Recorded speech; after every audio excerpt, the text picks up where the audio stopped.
దేశ ప్రధాని రేసులో చంద్రబాబు నాయుడు నారా లోకేష్. ఇటీవల ఇదిగో ఇలాంటి ఒక లైన్ చూసి నేను షాక్ అయ్యా. మరి మీరే షాక్ అయ్యారా?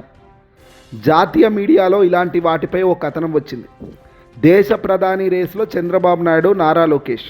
ఇది జాతీయ స్థాయిలో ఓ మీడియా ఇచ్చిన కథనం. నిజంగా రాజకీయ ఇది విశ్లేషణ చేశారా, లేదంటే ప్రణాళికబద్ధంగా డ్రామానా? దేశంలో వరుసగా మూడోసారి అధికారంలోకి వచ్చిన పార్టీ ఏది అంటే బీజేపీ, భారతీయ జనతా పార్టీ. దేశంలో ఇప్పటికీ అత్యధిక ప్రజాదరణ ఉన్న నాయకుడు ఎవరు అంటే దేశ ప్రధాని నరేంద్ర మోదీ గారు. నరేంద్ర మోదీ గారు దేశంలో అనేక రాష్ట్రాల్లో అన్ని భాషల ప్రజలకు అత్యంత దగ్గరగా, అత్యంత నమ్మకస్తుడిగా, అత్యంత ప్రజాదరణ కలిగిన రాజకీయ నాయకుడిగా బలమైన మంచి ముద్ర వేసుకున్నారు మోదీ గారు.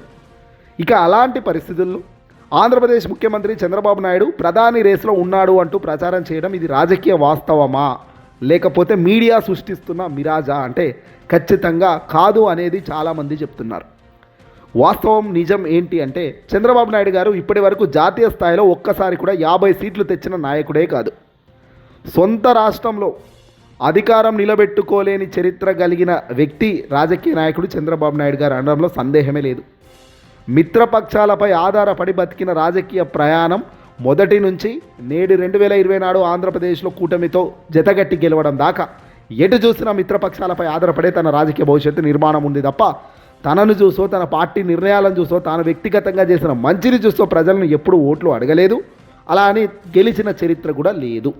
మరి అలాంటప్పుడు దేశం మొత్తం నడిపించే ప్రధాని పదవి, అది కూడా మోదీ తర్వాత, ఇది లాజిక్ కాదు. ఇది కేవలం ఇమేజ్ బిల్డింగ్ డ్రామా అని మాత్రం స్పష్టంగా చెప్తున్నారు చాలామంది విశ్లేషకులు. ఇక చంద్రబాబు పుత్రరత్నం నారా లోకేష్ విషయానికి వద్దాం. నారా లోకేష్ పేరెందుకు వాడుతున్నారు?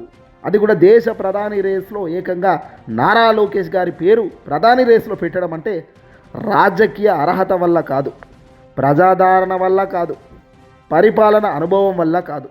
అది కేవలం ఒక్క కారణం, బ్రాండ్ క్రియేషన్. చంద్రబాబు నాయుడు గారు రాజకీయం కన్నా ఎక్కువగా బ్రాండ్ని బిల్డ్ చేసిన బ్రాండ్ మీదే నడవడం, బ్రాండ్ బిల్డ్ చేసిన తర్వాత దాంట్లో ఎవరుట్టినా కొట్టుకోపోయేలా తన ప్రణాళికలు ఉండడం మొదటి నుంచి తాను చూస్తున్నాం.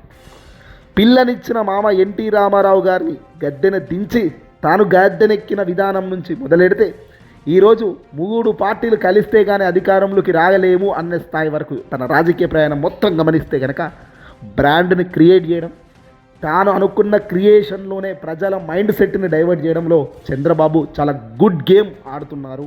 చాలా ఏళ్ల కాలం పాటు వర్కౌట్ కూడా అవుతున్నది ఇదంతా కూడా. ఈరోజు నారా లోకేష్ పేరు ప్రధాని రేసులో వినిపిస్తే రేపు రాష్ట్రంలో నాయకుడు అన్న ఇమేజ్ ఆటోమేటిక్గా సెట్ అవుతుందని, తర్వాత కాలంలో వికల్పం అన్న కథ మొదలవుతుందని, ఇది తెలుగుదేశం పార్టీ చేసే నెమ్మదైన పొలిటికల్ మార్కెటింగ్ స్ట్రాటజీ అని మాత్రం బల్లగుద్ది చెప్పొచ్చు. చంద్రబాబు తప్పులు దేశానికి ఎగుమతి చేయాలని చూడడం ఎంతవరకు ధర్మం అంటూ వైఎస్ఆర్సీపీ పార్టీ వాళ్ళు కూడా గట్టిగానే గలమెత్తారు. రాజధాని గందరగోళం ఆంధ్రప్రదేశ్ రాష్ట్రంలో ఉండేది, అప్పులపై స్పష్టత లేకపోవడం చూస్తున్నాము, ప్రాజెక్టులపై వాగ్దానాలు అమలు లోపాలు, గతంలో పోలవరం, అమరావతి లాంటి అంశాల్లో తప్పులు. ఇవి జాలవా? ఇలాంటి పరిపాలనను దేశం మొత్తం మీద అమలు చేయాలి అనుకోవడమే అసలు అసాధ్యమైన ఆలోచన. ఇక్కడ మళ్ళీ చంద్రబాబు రేసులో మోదీ రేసులో చంద్రబాబు ఉన్నారని, ప్రధానిగా చంద్రబాబుకు అవకాశం వచ్చే అవకాశాలు ఉన్నాయంటూ ఇలా నమ్మబలికే అసత్యాలన్నీ కూడా సత్యాలు కావు అన్నది ప్రజలు గమనించాల్సిన అవసరం ఉంది. ఈ కథనాల వెనుక గేమ్ ఏంటంటే బీజేపీపై ఒత్తిడి పెంచడం. ఇలాంటి కథనాలను అల్లడంలో, ఎలాంటి ఆలోచన లేని వ్యక్తులకు ఏదో ఆలోచన కల్పించడంలో చంద్రబాబును మించిన గనుడు మరొకరు లేరు అనేది రాజకీయ ఉదండులు చెప్పే మాట. ఈ కథనాల వెనక గేమ్ బీజేపీపై ఒత్తిడిని అమాంతం పెంచడం, కేంద్రంలో డిమాండ్లకు బేరం పెంచడం, మేము లేకుండా ప్రభుత్వం కుదరదు అన్న ఫీలింగ్ క్రియేట్ చేయగలగడం, రాష్ట్రంలో నారా లోకేష్కు ఫ్యూచర్ లీడర్ ట్యాగ్ ఇచ్చే కార్యక్రమం చేయడం. ఇదంతా ప్రధాని రేస్ కోసం కాదయ్యా, ఇదంతా పవర్ నెగోషియేషన్ రేస్ అంటారు. మోదీ తర్వాత నిజంగా అర్హత ఉన్నవారు ఎవరు అని చూస్తే నిజంగా మోదీ తర్వాత దేశ ప్రధాని అయ్యే అవకాశం ఉన్నవారు అమిత్ షా. పరిపాలన ప్లస్ రాజకీయ నియంత్రణ యోగి ఆదిత్యనాథ్ అంటారు. స్ట్రాంగ్ అడ్మినిస్ట్రేషన్ ప్లస్ హిందుత్వ బేస్ చాలా బలంగా ఉన్నది నితిన్ గడ్కరీ. పనితనం, డెవలప్మెంట్ ట్రాక్ రికార్డులో వేగవంతమైన ఒకటే లైన్లో ఉన్న డెవలప్మెంట్ ట్రాక్ రికార్డ్. ఈ ముగ్గురు అత్యంత శక్తివంతమైన వ్యక్తులు.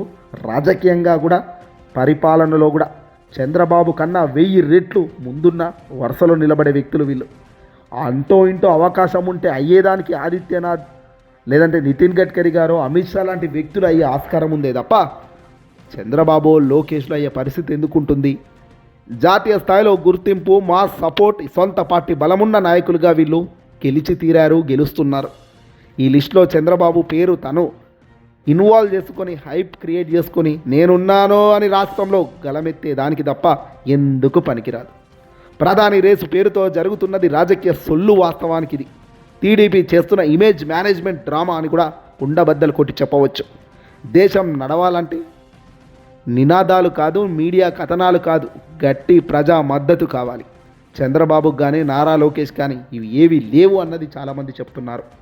ఇది నిజం, ఇది ఫ్యాక్ట్. ఇది డ్రామాకు చెక్ పెట్టే విశ్లేషణగా మేము ఇస్తున్న అంశాలు. ఈ వీడియోని అసలు లైక్ కొట్టి షేర్ చేయండి.